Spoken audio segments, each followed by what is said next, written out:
All right, how we doing? Welcome back to the YouTube channel. I'm here. My name's Jay, assistant wrestling coach. Here with Frank, head wrestling coach. So, showing a couple more things from the dogfight position, as they like to call it in BJJ, or just seatbelt in wrestling, right? So it's called a seatbelt. Let's have it right. It's called a seatbelt. We'll call it a seatbelt. We'll call it a seatbelt. Put some respect on it. So what we got here, right? I'll shoot head outside. Frank pushes my head in, right? And then we end back up in this position here.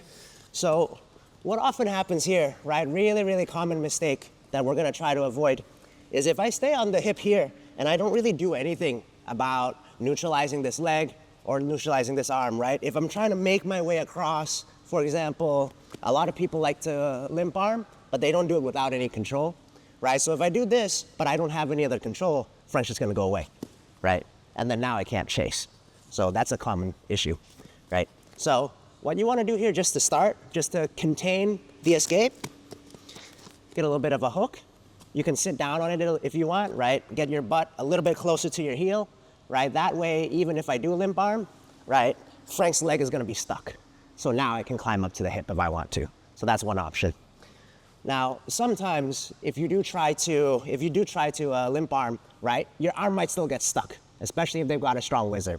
So your backup plan here that works really well is instead of grabbing the hip, now that I've got the hips controlled down here, right, I'm gonna move my arm all the way up to Frank's ear, right? And what that does is as I push Frank's ear away, right, I'm not fighting the elbow anymore. It starts to get closer and closer to the wrist, right? So Frank's wrist is gonna be a lot weaker than his elbow. So as I push this away, now this gets a little bit looser.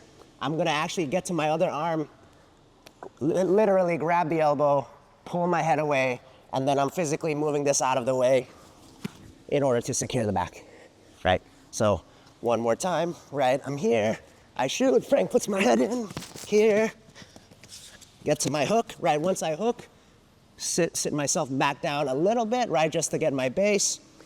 And then if I feel like I can't limp arm, if I feel like the whizzer's too tight, then I start getting up to the head, right? Start pushing the ear away.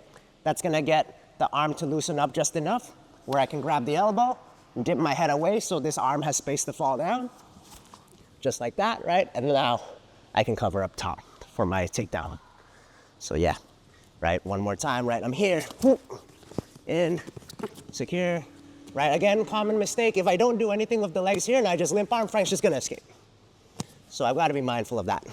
So here, sit back a little bit, right? Get my base.